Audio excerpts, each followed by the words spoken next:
was actually at Winthrop University for 4 years pursuing music education. My primary instrument was trombone.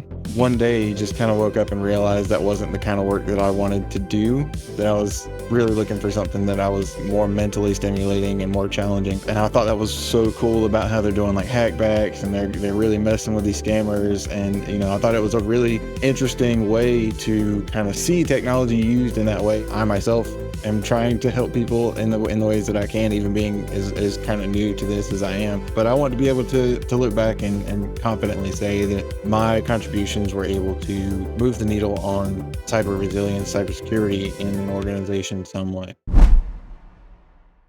Simply Secured, Elevating Cyber Careers is a podcast dedicated to the telling of real stories of cybersecurity practitioners. They are on the ground solving problems, leading teams, and building secure systems. Hosted by James McQuiggan at 35,000 feet, each episode features a honest, engaging conversation with someone whose work in cybersecurity might not make headlines, but makes a real impact.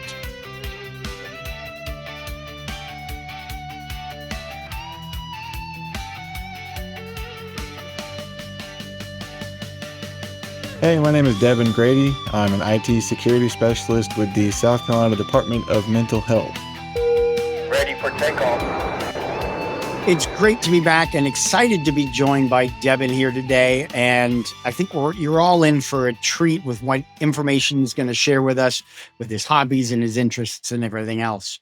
So Devin, I usually try to avoid the whole, how'd you get into cyber questions? Because I know that a lot of folks do that and you've got other ways of doing that. And you've probably got that out there already. But what I want to know is, what was the aha moment for you that made you go, yes, cybersecurity is for me? Yeah, I think, and when I was first starting out, I really wanted to get kind of a litmus test, right? Of, is this going to be something that's the technology at all? Is it going to be something that's going to be interesting for me? So I started studying for A+, and through that journey, I found creators that were doing sort of like scam bait type stuff, and I thought that was so cool about how they're doing like hackbacks and they're really messing with these scammers. And I thought it was a really interesting way to kind of spin technology, right? That I'd never been really exposed to that kind of thing before, but that was a really kind of eye-opening experience, right? To see technology used in that way and used against the people that are trying to be malicious. I remember getting my A+ certification years ago. I think it's been so long, they just grandfathered me in. Like a lot of us in cybersecurity, we didn't always have this path. We've kind of come about it in a different way. One of the things that I saw on your LinkedIn profile that for me was really interesting was your degree. Your first degree was in music teaching. That's correct. So what was it that made you decide to leave music for cybersecurity or IT? Yeah, so I was actually at Winthrop University for 4 years pursuing music education. My primary instrument was trombone. So I made it through, like I said, 4 years there. I did not graduate. Uh, I ended up going down a different path after that, getting into some industrial type work, more of like metal fab and that kind of thing, until I eventually landed the position with Savannah River Nuclear Solutions. I was there for about 5 years. I enjoyed that work, but one day just kind of woke up and realized that wasn't the kind of work that I wanted to do, that I was really looking for something that I was going to be more mentally stimulating and more challenging in those kinds of ways. And had always kind of considered IT to be sort of like a fallback. I always liked technology, and I was watching Linus Tech Tips. I don't know if we can drop the actual podcast names or whatever, but like watching LTT, and that just kind of like clicked. Like, try this thing out. That's awesome. And yeah, when you're coming from different backgrounds, coming from music, coming from working at a nuclear power plant. I personally spent 18 years working in the energy sector. Mhm. So understanding that type of environment that you're coming from and going, I want something else. I want something different. What do you see as some of the skills that you learned in with music? You know, you're playing the trombone. Awesome. You're gonna have to bring it to an event one day, and it'd be great if we got like a cyber jazz trio going or something. Yeah, let's do it. What do you feel that you've allowed certain skills, or there were skills that you learned in music teaching that has unexpectedly translated into cyber that's helped you out over here?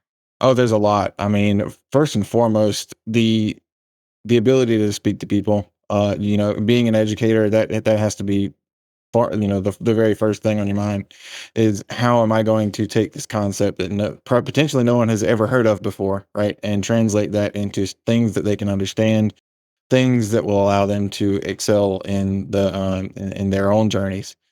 So being able, again, that communication piece was huge. Even beyond that, just the musicality part of it, being able to read music takes a lot of like higher order thinking. You have to really be critical and have a high attention to detail when it comes to what the author of that music was trying to convey and how you, as the musician, can make that interpretation happen. Interesting. I never thought of it in that perspective. That's really cool. And at Wild West Hackin' Fest, I don't know if you've got plans, but if you are planning on going, you got to bring that trombone because there's a night where they all bust out the musical instruments, drums, guitars, vocals. Jerry strums a mean air guitar. If you've seen the meme, you know what I'm talking Oh about. yeah, oh yeah. But throwing a trombone up there, that would be really, really cool. Just, something to think about. Then we got some ska rock going on to be a little wild. There you go. That'd be awesome. Now, you've had a mentor or you've thanked people along the way with regards to how you've gotten here. How important has mentorship been for you, especially with a career change? And then what kind of advice do you have for others that are looking for mentors in cybersecurity? Yeah, my mentor primarily came through the program that I went through, Western Governors University. So I was assigned to someone that was kind of being, like you said, that like guiding path for me moving forward. That was a huge part of me moving through my degree, especially as quickly as I did. I finished it in about a year and a half. But having finished a bachelor's in a year and a half was pretty wild in itself. But having that accountability, we talked about once a week, and just kind of touch base. How are things going? Is there anything you need? Those types of things. And even when I would have questions about, looking for career advice, like what do I do after I graduate, right? Things that nobody really talks to you about while you're in school was really, really something that really moved the needle, I would say, on, getting into a career, especially as smoothly as I was able to. As far as someone that is looking to get into mentorship or someone that like that is looking for mentors, I mean, there's so many people that you could reach out to. Find someone in a position maybe that you want to get into, and there are a lot of people out there that are really looking to help people. I myself am trying to help people in the ways that I can, even being as kind of new to this as I am. I want to kind of reach that hand back and help pull other people up as well. And that's extremely commendable. I know myself and others and other people in the same, lifespan of this career as I am, we're finding more and more people coming to us because they're getting into the industry and looking for guidance, looking for help. What was it like for you once you did graduate? I mean, from 0 to 15 months with your degree. Yeah. Wow. Holy cow. That's fantastic. Did you feel like you end up hitting a brick wall as soon as you got out because, there was nobody standing there, here's a job for you? Or what was that job search like for you? And what were some things that seemed to work that landed you that first job? No, it is jarring when you finish that degree, and especially that quickly. You're really wanting to have that next thing. You've had so many like success after success in the degree path, and with WGU specifically, it's certification after certification. The one thing that I knew was going to help me bridge the gap moving out of the actual degree itself and into the industry was getting some sort of practical certification. I reached out for Blue Team Level 1. It was something that and specifically in Blue Team work because I knew that that was more in demand and possibly arguably more entry level than some other positions, but having that practical piece to, like I said, kind of bridge the gap between theory and practical, like hands-on keyboard knowledge and experience, was going to be the thing that was going to like kind of help bridge the gap, like I said, between moving from the theoretical into the actual job market. And I would say that was, I found a handful of positions even in my local area where that was a preferred certification. So that was another thing, that like looking at job postings and seeing what people are looking for. Is there a specific certification that people are gonna, actually have as a preferred? Look at several job postings, like I said, in your local area, and see, get the lay of the land in that way. Excellent advice. I mean, I know we have a lot of folks, even as a university professor, I have 30 students every month, and they're still a ways out, similar to what WGU had with the sounds like accelerated program for a Mhm. bachelor's. Um, they're looking to get out into the workforce in the next, could be the next 6 months to year, and they're always asking me for advice and excellent advice for what Sharon. And glad that you've gotten into the space and now working towards certifications. And I saw you had a YouTube video just recently, at the time of this recording, that you got your PNPT, Correct. Practical Network Penetration Tester from TCM. Great academy that they have with regards to their pen testing certification in the program and everything they've got in there. So so you've done level 1 blue certs. Now you've looked at doing a pen testing cert. What drew you to looking at, doing a pen testing cert versus other ones?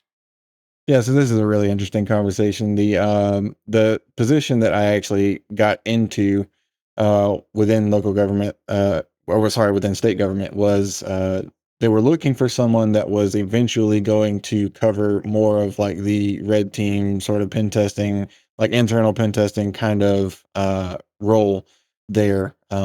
They saw where I had a little bit of like theoretical experience with the pen test plus from the WGU certification list. So that was kind of like the beacon, I guess, that like pointed to me, right?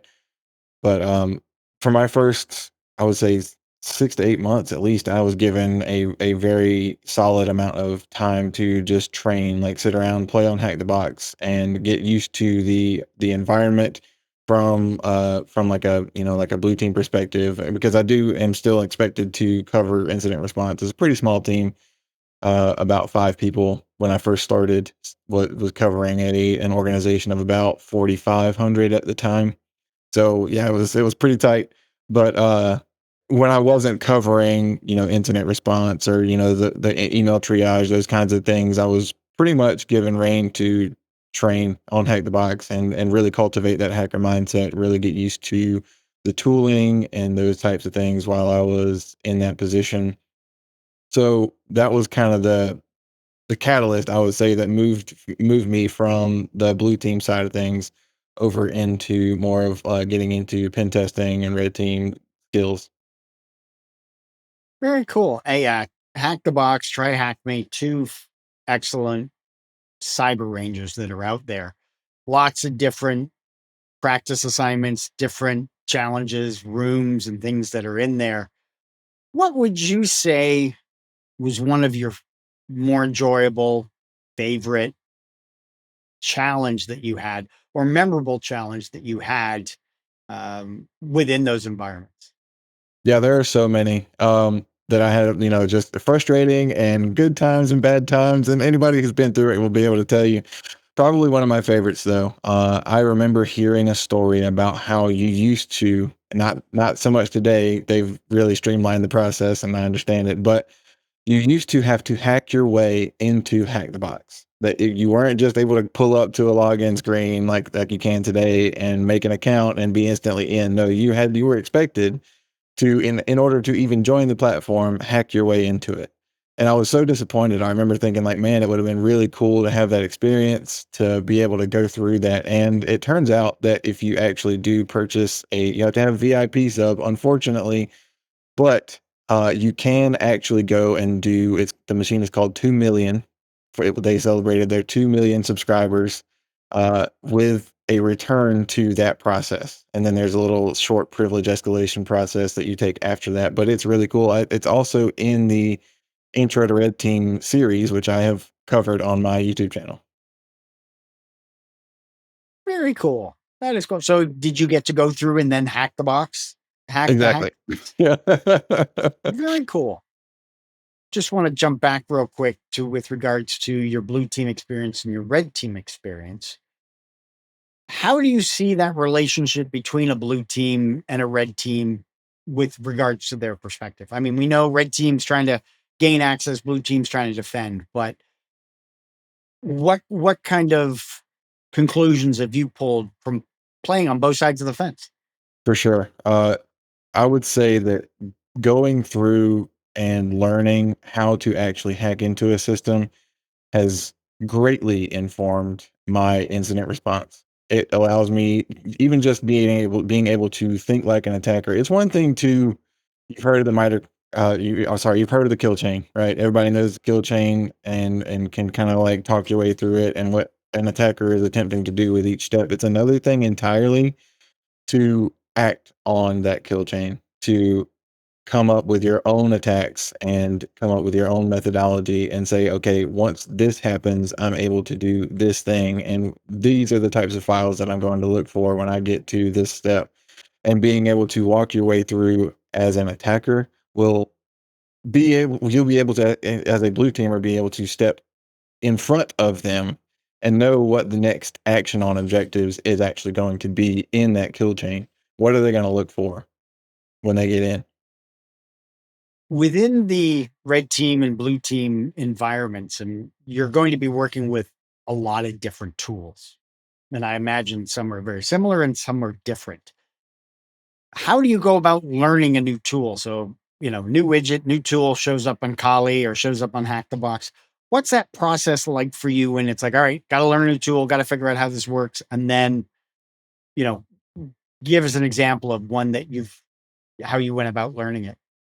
Sure. So especially in terms of like new tooling, like if you find something fresh off of GitHub, like somebody wrote it 3 days ago, uh, there are chances are you're not going to find a video on how to actually like use that thing. So a lot of one skill that I have learned to actually cultivate in my like daily workflows, that kind of thing, is to learn how to efficiently read documentation. You have to be able to RTFM, read the manual. Okay. But it is a great skill to have. Oh, you're looking for it now. You got to find it. But yeah, it's a great skill to have to be able to actually read through the documentation on your own and come to your own conclusions and be able to poke and prod at a new tool and find what does this flag do and what does that flag do. And ultimately you'll come out way better in the end than any video is ever gonna help you to do. They'll give you some basic some basic ways to do things. But at the end of the day, if you read through the documentation itself and understand what the tool is trying to do, you'll be able to do in anything that you want for that tool to do within its like tool set, right? Excellent advice. Yeah, especially when, if it's a new tool and you're relying on whatever they got in GitHub, then it's all right, trial and error. But if there's manuals out there and YouTube videos, yes, definitely be going out. Now, what I did find was my PTFM, the purple team field manual, the red team field manual, or but it's got all the commands and good stuff in it. I'm one of those people that, when I go to meet people, if I go to people's homes or I'm going to their office, I love to see what's on their bookshelf. Oh, absolutely.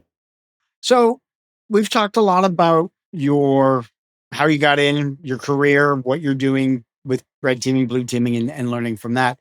Want to learn a little more about who Debon really is. And one of the things, again, I saw on LinkedIn was you enjoy a good video game, I think, like the rest of us.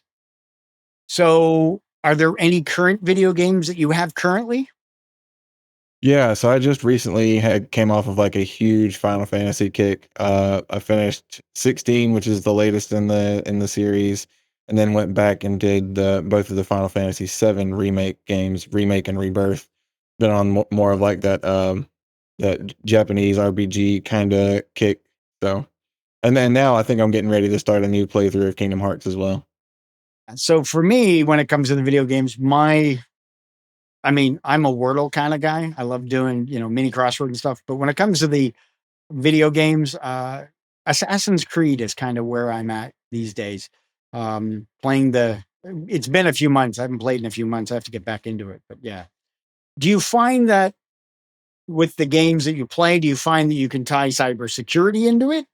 Or is it something that is your release, your way to be able to separate yourself from the job? No, one of my favorite genres outside of like the RPG, the Final Fantasy, like JRPG type genre is MMOs, like World of Warcraft, Final Fantasy 14, those types of games. And the thing that I've always taken away from those, and I think the part about MMOs that's so special, unique, that I really like to take away is the team aspect of it. That there are certain parts of the game, there are certain things that you can't achieve on your own, that you have to work with other people and everybody has to perform their role to achieve a goal. And I think that even beyond cybersecurity, that applies to anything you want to do in life, that sometimes you really do just, you have to work with other people and everyone performs their role at the best that they can possibly do to get to that goal. So do you ever look at a game and go, there's not enough not enough security in this, there's not enough protection of my account? Or is it whatever, I'll just play? No, that's a really big thing. And even going back into World of Warcraft for a second, like they came out with one of the first hardware tokens that you could actually buy. It was a physical hardware token that you put on your keychain and you click the button and it would give you your little one-time password. Now they eventually got away from that and did more of like the app version of it, but that was around for a really long time. Yeah. I remember a friend of mine, he got one of those hardware tokens because he was a huge World of Warcraft player. So as we learn about video games, but I also realized there's another passion, and you had it. It was just kind of almost like a throwaway part on your bio on LinkedIn was about latte art. Now, is it something that you do? Is it something you just appreciate? Oh, both. I love both aspects of it. I like seeing what other people are able to do. Some people out there get crazy with it. But yeah, I would say about a little over a year ago now, I started with my like coffee journey and playing around with different brewers. Started out with like a French press. I know Jerry appreciates a good French press. I've done some pour over type coffee. So I started out kind of simple, kind of cheap, but eventually worked my way into like a full like entry level espresso machine setup. I've got a good grinder. I've got a Gaja Classic Pro that I brew on every chance I get. But yeah, I actually do am attempting to get into my own latte art. There was a sprint there where I was making art just about every day, but things have gotten a little bit busy lately. So um, definitely been practicing and working on getting better at that skill set.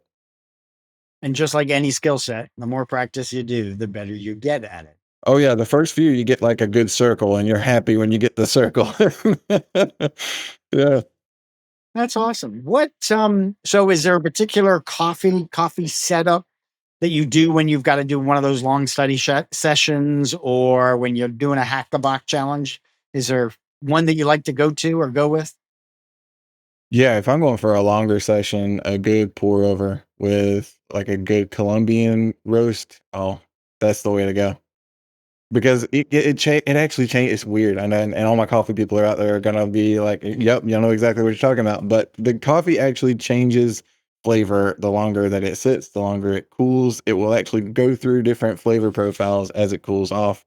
So I find that fascinating and just I love it and helps you stay focused too. So it's a win-win. Yeah, I like my Canadian coffee, my Tim Hortons. I mean, it's an Arabica bean. But yeah, no, I can certainly attest that, yeah, coffee left longer has a different flavor profile when it's French press versus, pour over, brewed or whatever else.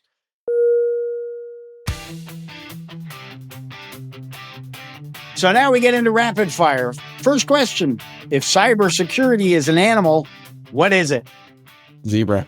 Here we go. Magic wand time. If you could fix one thing in cybersecurity, what would it be? End user education. What cybersecurity tool do you like to use? What's your favorite one? I really enjoy Burp Suite. Do you have a personal or cybersecurity book that you've read? Tracers in the Dark. Very good. Now we get a little creative. What profession or job would you like to attempt outside of cyber? Oh, we gotta stick to the coffee. I'd be a barista. What profession would you never want to do? Retail. What's the worst job you've ever had? Don't mention the company. Metal fabrication. If you can only have 3 apps on your phone, what are they? YouTube has to be on there. LinkedIn and Instagram. So if there is going to be a sandwich named after you, the Debon Grady, what would be in it? All the meat you could find. um, Mayonnaise, mustard, lettuce, pickles. What would you say is a word that you like in cybersecurity, red teaming, blue teaming? Brings a smile to your face. The word gets said or you think about it. What's that word? Resilience. What is a word you don't like? Quishing. What is one place that you would love to fly to? I want to go to Ireland so bad. It ties in with the music. What do you see as the biggest threat in the next 10 years? Fishing. All right. So that brings us to the end of our rapid fire speed round of questions. All great insights from Devin with regards to, his favorite sandwich. So certainly good stuff there. As we wrap up here, Devin, I'm really, really curious. What do you want your legacy in cybersecurity to be? Yeah, I really want to be able to look back and see some measurable improvement over, it maybe multiple organizations, maybe just one. I don't, but I want to be able to look back and confidently say that my contributions were able to move move the needle on cyber resilience, cybersecurity in an organization some way. Very cool. No, and that's certainly a profound legacy to have. Is there any other thoughts, any other comments, anything else you'd like to share with everybody before we sign off? Yeah, I do a shameless plug here, my own YouTube channel. So yeah, I'm working on finishing up at the time of this recording, finishing up the red team track on Hack the Box, and planning on moving into some more like web app type tutorial stuff. So if you're looking for more red team hacking tutorial type things, I'll be doing a lot of that over at Debonair Cyber. Fantastic. Yeah, I will have the link to your YouTube, the link to your LinkedIn profile. So, folks, if you're watching and you're not connected with Devin already, get on over to LinkedIn and connect with him there. Get on over to YouTube, hit that subscribe, hit the likes on those videos, watch them, especially if you're looking to break into cyber, learning about red teaming, or want to know more about red teaming. Devin certainly takes you through step by step and some great insights as well.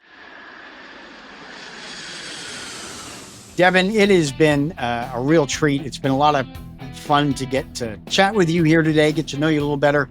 Are we going to see you at any upcoming conferences, or are you pretty well with the government work stuck where you are? Well, unfortunately, like we talked about the Wild West Hacking Fest, I won't be able to make it out there this year, but I am planning on attending and probably hoping to volunteer at Augusta B-Sides, in Greenville B-Sides, and I am hoping to attend Simply CyberCon as well at the end of this year. So. Very good. Yeah, Simply CyberCon will be a lot of fun in November 2nd and 3rd in Charleston, South Carolina. Again, I'll have links in there with regards to the podcast you've mentioned, your YouTube, your LinkedIn, and probably Simply CyberCon as well. So again, thank you very much, Devin. It has been a pleasure to have you on here and chat with you. And I'll let you, I just want to tell everybody, thanks for stopping by. Devin, any final words? Thank you so much for having me on. It's been really fun getting to know you, getting to talk to you, and having this opportunity. My pleasure, and great to have you here. And part of the Team SC family. So thanks, everybody. Thanks for stopping by. We'll see you next time.